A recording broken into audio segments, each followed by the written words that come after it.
प्रिय छात्रों, आशा है आपने पहलवान की ढोलक कहानी पढ़ ली होगी और अब पहलवान की ढोलक पाठ के प्रश्न करने की बारी है। और मैं एक प्रश्नोत्तरी लेकर उपस्थित हूँ आपके सामने। लीजिए, मेरे ब्लॉग से प्रश्नोत्तरी आपके सामने प्रस्तुत है। आप घनश्याम शर्मा उपवन .blogspot.com पर जाते हैं, वहाँ सत्यम शिवम सुंदरम ब्लॉग खुलता है। उसमें पहलवान की ढोलक कक्षा 12 हिंदी प्रश्नोत्तरी है, जिसमें सबसे पहले आपको ईमेल आईडी भरनी होती है। आप ईमेल आईडी, जो आपकी अपनी ईमेल आईडी है, वो भर सकते हैं, जो भी है। मैं ईमेल आईडी अपनी नहीं भर रहा हूँ, मैं केवल आपको बता रहा हूँ किस तरह से ईमेल आईडी भरनी है। gmail.com, ये मैंने आपको सिर्फ बताया है, इस तरह से आपको ईमेल आईडी भरनी है। अब आप इसके बाद आप अपना नाम लिखेंगे, जैसा कि मैं भी अपना नाम यहाँ पर लिख सकता हूँ। आप देख रहे हैं घनश्याम शर्मा, मैंने अपना नाम लिखा। इसके बाद विद्यालय का नाम, आपका जो भी विद्यालय का नाम है वो विद्यालय का नाम आप यहाँ भर सकते हैं। कोई भी विद्यालय आप लिख सकते हैं वहाँ पर, जो भी आपके विद्यालय का नाम है। मैं केवल विद्यालय लिख देता हूँ, आप समझ लेंगे कि विद्यालय का नाम यहाँ पर लिखना है। तत्पश्चात पहला प्रश्न है। लीजिए पहला प्रश्न, और पहलवान की ढोलक कहानी के लेखक हैं, अर्थात पहलवान की ढोलक कहानी के लेखक कौन हैं, इस तरह का प्रश्न प्रत्येक पाठ से बनता है। प्रत्येक कविता से ऐसा प्रश्न बनता है कि प्रस्तुत पाठ के लेखक अथवा प्रस्तुत कविता के कवि कौन हैं। पहलवान की ढोलक कहानी के लेखक धर्मवीर भारती हैं, मुंशी प्रेमचंद हैं, महादेवी वर्मा अथवा फणीश्वर नाथ रेणु। यदि आपने कहानी पढ़ ली है तो आप जानते होंगे कि पहलवान की ढोलक कहानी के लेखक फणीश्वर नाथ रेणु हैं। मैंने फणीश्वर नाथ रेणु को टिक किया, आपने देख लिया। दूसरा प्रश्न है, किस बीमारी से पीड़ित था गांव, किस बीमारी से पीड़ित था, है ना। आपने कहानी में पढ़ा है गांव में बीमारी, महामारी फैली थी। मलेरिया व हैजे से पीड़ित था गांव, मलेरिया व प्लेग से पीड़ित था गांव, मलेरिया व कोरोना अथवा हैजा व कोरोना फैला हुआ था गांव में, है ना। जब कहानी लिखी गई होगी उस समय शायद कोरोना तो नहीं रहा होगा, इसलिए मेरी समझ जहाँ तक है मलेरिया व हैजा, ये दो बीमारियां एक साथ फैली थी वहाँ पर। और साथ में मैं आपको याद दिलाना चाहूँगा कि अनावृष्टि, मलेरिया और हैजा, है ना, पहले अनावृष्टि और फिर बाद में मलेरिया और हैजे ने गांव को भूनना शुरू कर दिया था। ये आया है कहानी में। अब तीसरा प्रश्न आपके समक्ष है, रख रहा हूं। भयार्त शिशु की तरह कौन कांप रहा था। कहानी में आया है भयार्त शिशु की तरह कांप रहा था कौन, पहलवान, नहीं तो चांद सिंह, नहीं तो गांव, नहीं तो उक्त सभी। सही ऑप्शन कौन सा है आप बताएंगे। आपने कहानी पढ़ी होगी तो आप जानते हैं कि गांव भयार्त शिशु की तरह कांप रहा था, ये उत्तर सही है। चौथा प्रश्न देख लीजिएगा, तारे किसकी सफलता, नहीं असफलता, तारे किसकी असफलता पर खिलखिलाकर हंस पड़ते थे। तारे हंस रहे थे, कहानी में आया है ऐसा एक प्रसंग, है ना। और वो तारे जो है किसकी असफलता पर खिलखिला रहे थे, चांद सिंह की असफलता पर, क्योंकि चांद सिंह लुट्टन पहलवान से हार गया था। लुट्टन पहलवान की असफलता पर, लुट्टन पहलवान अंतिम समय में असफल हो गया था, ये कह सकते हैं। आकाश से टूटने वाले भावुक तारे की असफलता पर, या इनमें से कोई नहीं।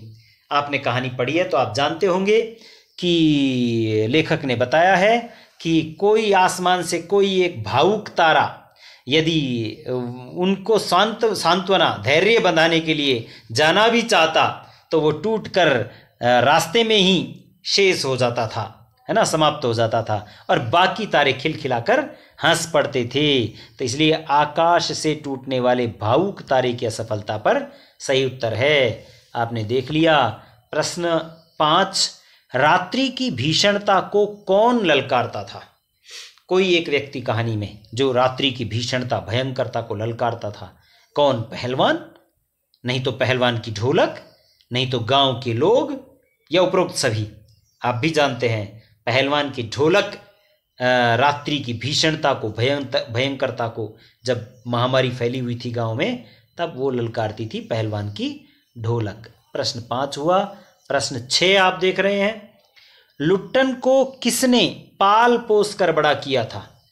यूं तो माता पिता ही पालते पोसते हैं, लेकिन आप जानते हैं लुट्टन पहलवान की स्थिति को उसकी माँ ने उसे पाला, उसकी दादी ने, अथवा उसकी मौसी ने, अथवा उसकी सास ने पाला, है ना। और आपने कहानी पढ़ी होगी तो आप जानते हैं कि 9 वर्ष की उम्र में उसका विवाह हो गया था और उसी समय लगभग उसके माँ बाप की मृत्यु भी हो गई थी और उसको उसकी सास ने पाला पोसा था। सास, उसकी सास, यही सही उत्तर है।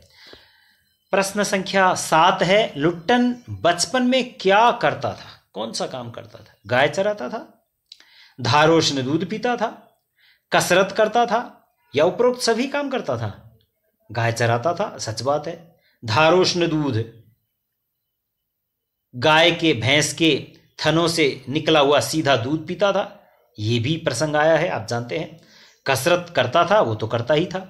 इसका तात्पर्य हो गया कि उपरोक्त सभी इसमें सही उत्तर है। प्रश्न क्रमांक 8 आपके समक्ष प्रस्तुत कर रहा हूं। लुट्टन दंगल देखने कहां गया था? कौन सी जगह पर गया था? रामनगर मेला में, श्यामनगर मेला में, कृष्णनगर मेला, अथवा कुंभ मेला? हरिद्वार में कुंभ मेला लगता है, आप जानते हैं। नहीं, और दूसरी जगह भी कई जगह पर लगता है मेला, लेकिन लुट्टन दंगल देखने के लिए कहाँ गया था? आप जानते होंगे राजा श्यामानंद था और उन्हीं के नाम से शायद श्यामनगर मेला रहा होगा, इसलिए श्यामनगर सही उत्तर है। और प्रश्न 9 आपके सामने है। शेर के बच्चे का असली नाम क्या था? क्या बादल सिंह, चांद सिंह, सूरज सिंह, या तारा सिंह?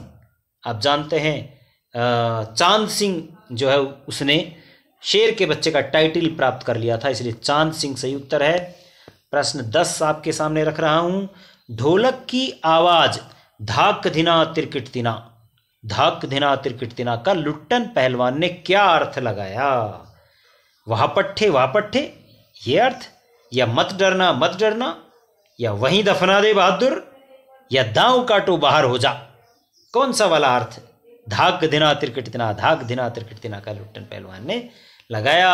और ये प्रसंग आपको याद होगा जब लुट्टन पहलवान को बादल सिंह नहीं चांद सिंह पहलवान ने कसकर पकड़ लिया था, तब जाकर के ये वाला प्रसंग आता है।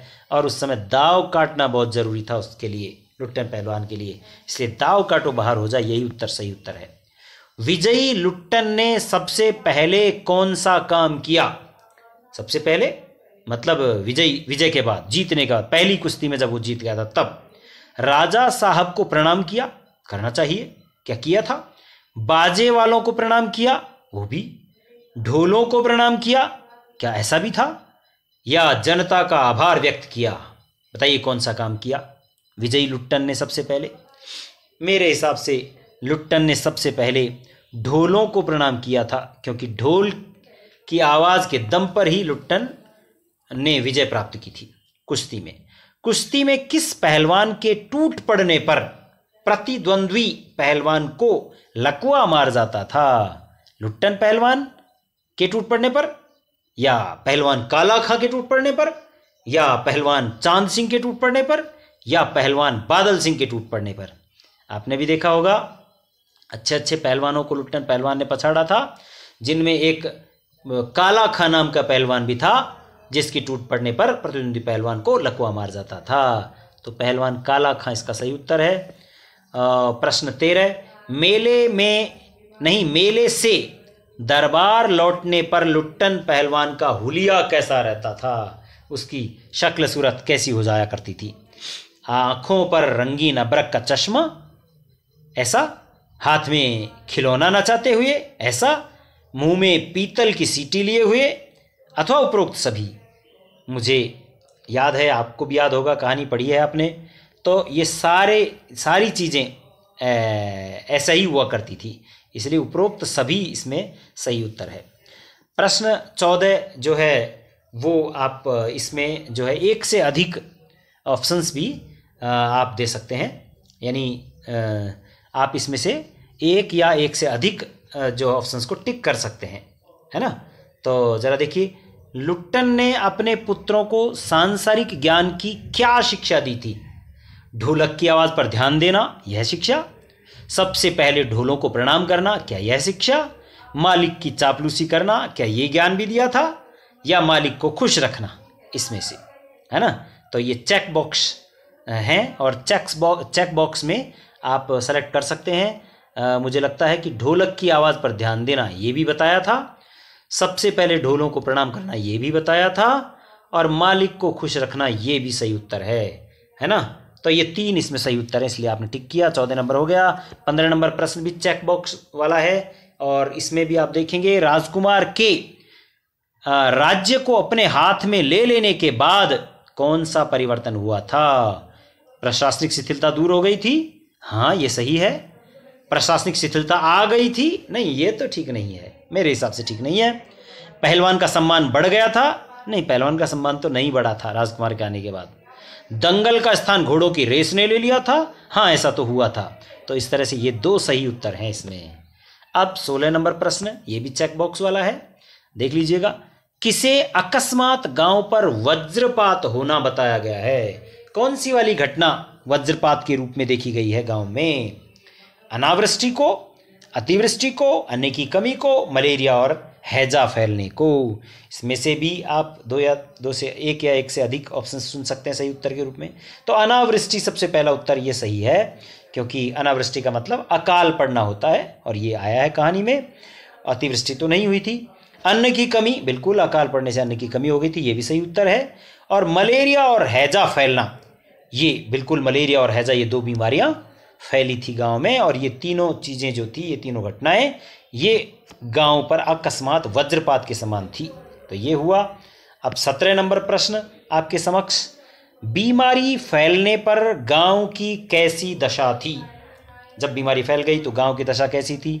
गांव प्रायः सूना हो चला था, घर के घर खाली पड़ गए थे, रोज 2-3 लाशें उठने लगी थी, या चारों ओर हाहाकार व हृदय विदारक दृश्य दिखाई देने लगे थे। मुझे तो ये सारे ऑप्शन सही नजर आ रहे हैं, शायद आपको भी ऐसा लग रहा होगा। यदि ऐसा है तो आप भी चारों ऑप्शंस को चुन सकते हैं। ये चेक बॉक्स वाला प्रश्न था इसीलिए। अब 18 नंबर प्रश्न है, रात्रि की विभीषिका को ललकारने वाली पहलवान की ढोलक का गांव पर क्या प्रभाव पड़ा? रात्रि की भीषणता को तो ललकारती थी, लेकिन गांव पर उसका प्रभाव क्या था? वह औषधि उपचार पथ्यविहीन प्राणियों में संजीवनी शक्ति भरती थी। कहानी में जस की तस लाइन आई है, ये सही उत्तर है। बूढ़े बच्चे जवानों की शक्तिहीन आंखों के आगे दंगल का दृश्य नाचने लगता था, ये भी सच बात है, कहानी में आया है। स्पंदन शक्ति शून्य स्नायु में बिजली दौड़ जाती थी, बिल्कुल नसों में बिजली के समान तेजी आ जाती थी, ये भी सच बात है। मरते हुए प्राणियों को आंख मूंदते समय तकलीफ नहीं होती थी, ये भी सच बात है, कहानी में ये भी आया है। इस तरह से चारों ऑप्शन सही हैं, चारों ही विकल्प सही विकल्प हैं। और प्रश्न संख्या 19 आपके सामने है, मरते समय पहलवान के दोनों बेटों ने पहलवान से क्या कहा था?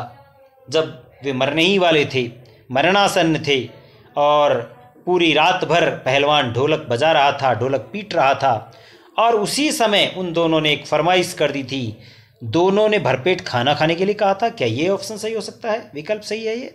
दोनों ने दंगल में जाने की इच्छा व्यक्त की थी, क्या यह विकल्प? दोनों ने उठा पटक दो वाला ताल बजाने के लिए कहा था, क्या यह विकल्प? यही विकल्प सही है। 20वां फिर से चेक बॉक्स है, और 1 से अधिक सही उत्तर हो सकते हैं। आंसू पोंछते हुए पहलवान के शिष्य ने पहलवान की कौन सी अंतिम इच्छा बताई, सबको बताई थी? चिता पर चित सुलाने की इच्छा थी क्या? चिता पर पेट के बल सुलाने की इच्छा? चिता सुलगाने पर ढोलक बजा देने की इच्छा? उठा पटक दो वाला ताल बजा देने की इच्छा? मुझे लगता है चिता पर पेट के बल सुलाने की इच्छा व्यक्त की थी, क्योंकि पहलवान कभी चित्त नहीं हुआ था। चिता सुलगाने पर ढोलक बजा देने की इच्छा भी व्यक्त की थी, ये भी सही है। और इस तरह से आपके 20 प्रश्न हो गए हैं। और इसके बाद जो है आप यहाँ से इसको थोड़ा ऊपर करते हैं, इसे ऊपर करते हैं तो आपके सबमिट बटन आता है।